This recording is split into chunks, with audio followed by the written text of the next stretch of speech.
ये सभी चीजें जो नेचुरली अवेलेबल है, फिर वो झील, झरने, नदियां हो या घने जंगल, ये सभी जो हमें ऊपर वाले ने दिए हैं, इन्हें भी प्रिजर्व और कंजर्व करना बहुत ज्यादा जरूरी है।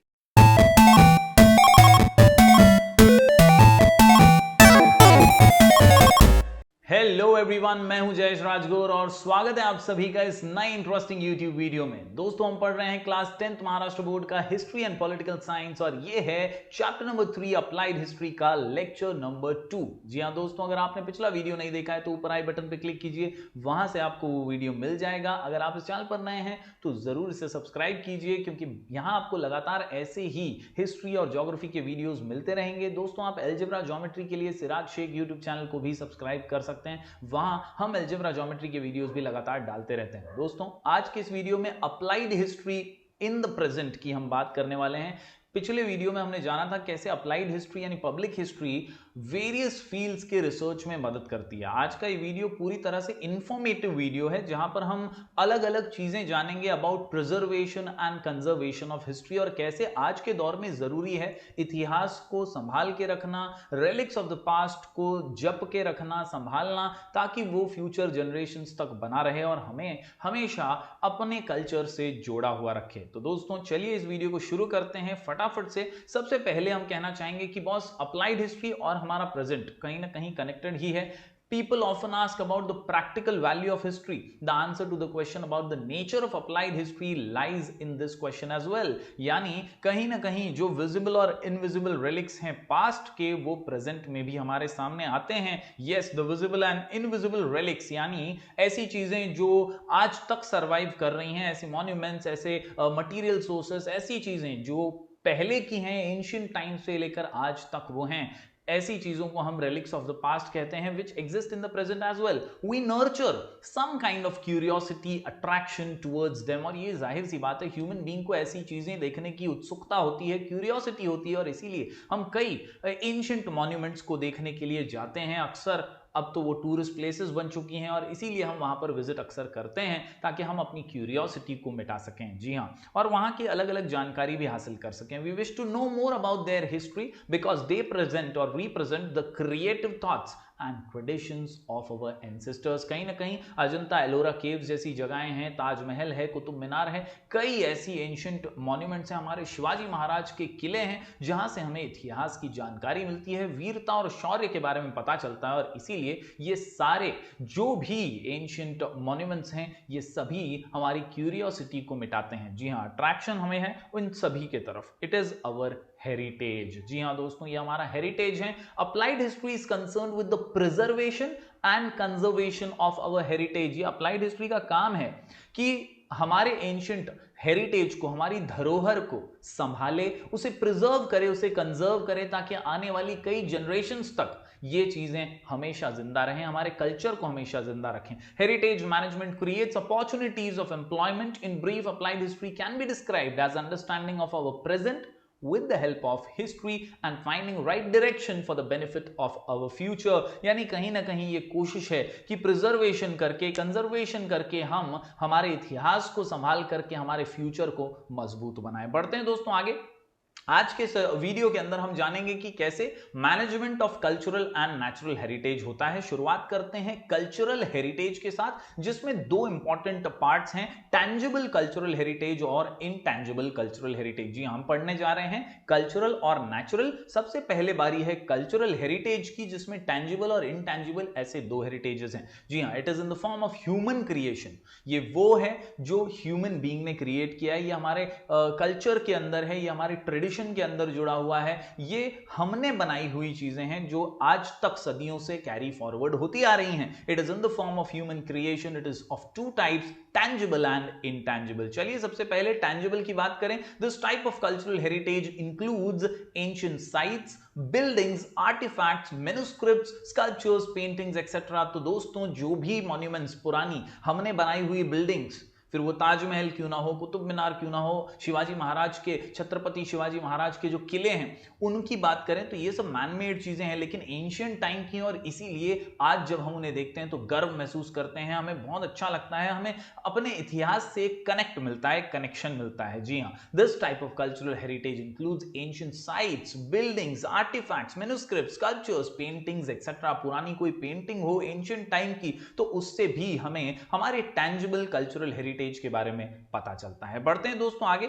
इनटैंजिबल कल्चरल हेरिटेज की बात करें तो ये इनटैंजिबल है, यानी जिसे हम छू नहीं सकते, जिसे हम देख नहीं सकते डायरेक्टली, ये महसूस करने वाली चीज है, ये फीलिंग वाली चीज है। और यहां पर हम सुन करके ओरल ट्रेडिशंस को, या तो हमारे जो त्योहार हैं उन्हें हम जिस तरह से सेलिब्रेट करते हैं और पहले एंशिएंट टाइम से वो चले आ रहे हैं, तो ये हमारी संस्कृति से भी जुड़ा हुआ है। Oral traditions and their languages, हमारी भाषाएं, traditional knowledge, social customs and rituals of celebrating festivals, ये सभी अगर हम नहीं करेंगे, हम कैरी फॉरवर्ड नहीं करेंगे तो आने वाली जनरेशंस को पता कैसे चलेगा दिवाली क्या है, ईद क्या है, होली क्या है। हमें ये फेस्टिवल्स को सेलिब्रेट करते रहना है, हमारे कल्चरल हेरिटेज को जिंदा रखना है। जी हाँ दोस्तों, तभी तो हम इतिहास को अपने बीच जिंदा रख पाएंगे। Styles of performing arts, certain traditional skills, communities, groups who represent such traditions, customs and skills, all these are intangible cultural heritage। तो दोस्तों कल्चरल हेरिटेज के अंदर टैंजिबल यानी वो जिसे हम डायरेक्टली देख सकते हैं, छू सकते हैं, बिल्डिंग्स, मॉन्यूमेंट्स, पेंटिंग्स एक्सेट्रा,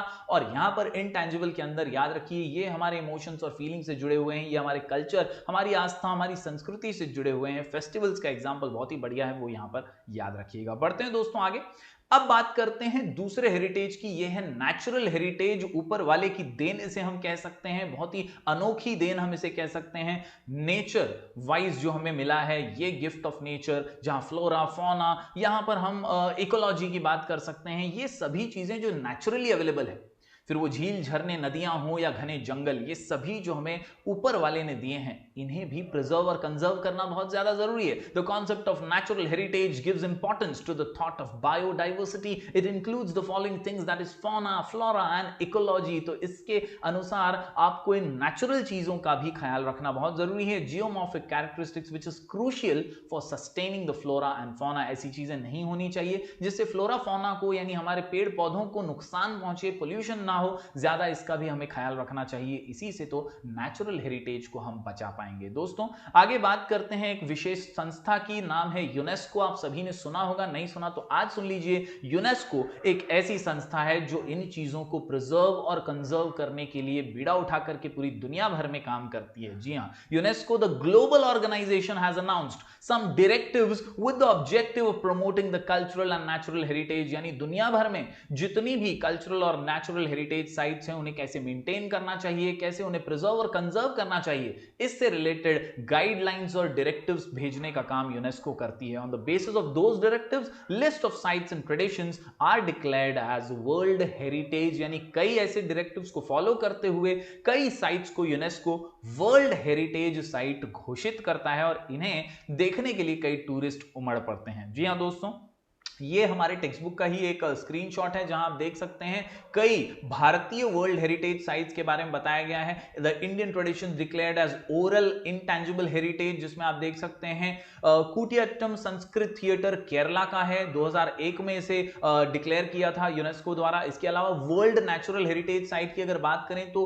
1985 से ही काजीरंगा नेशनल पार्क बहुत ही फेमस है और भारत की शान है एक हिसाब से, और इसे भी जो है वर्ल्ड नेचुरल हेरिटेज साइट में शामिल किया गया है। कई ऐसे अलग अलग नाम आप टेक्स्ट बुक में जरूर देखिएगा और एटलीस्ट 2-3 नाम याद करने की जरूर कोशिश कीजिएगा। वर्ल्ड कल्चरल हेरिटेज साइट्स की बात करें इंडिया से तो यहां पर आगरा फोर्ट है, अजंता केव्स हैं, वेरुल एलोरा केव्स हैं, ताजमहल है। ये कुछ ऐसे नाम हैं जो यूनेस्को ने वर्ल्ड कल्चरल हेरिटेज साइट में शामिल किए हैं। तो इस प्रकार दोस्तों हम समझ सकते हैं कि किस तरह से यूनेस्को जैसी संस्थाएं प्रिजर्वेशन और कंजर्वेशन ऑफ नेचुरल और कल्चरल हेरिटेज का काम कर रही हैं अपने गाइडलाइंस और डायरेक्टिव्स के साथ। दोस्तों इंटैक्ट नाम की ये संस्था है जो भारत के अंदर एक्टिवली ये काम कर रही है। Indian National Trust for Art and Cultural heritage इसका नाम है, और ये भी बहुत महत्वपूर्ण योगदान करती है, इंपॉर्टेंट कॉन्ट्रीब्यूशन है इनका भी हेरिटेज को संभालने में। जी हाँ दोस्तों, cultural natural heritage management is one of the main aspects of applied history. Applied history का हार्ट एंड सोल, इसकी जान ही तो है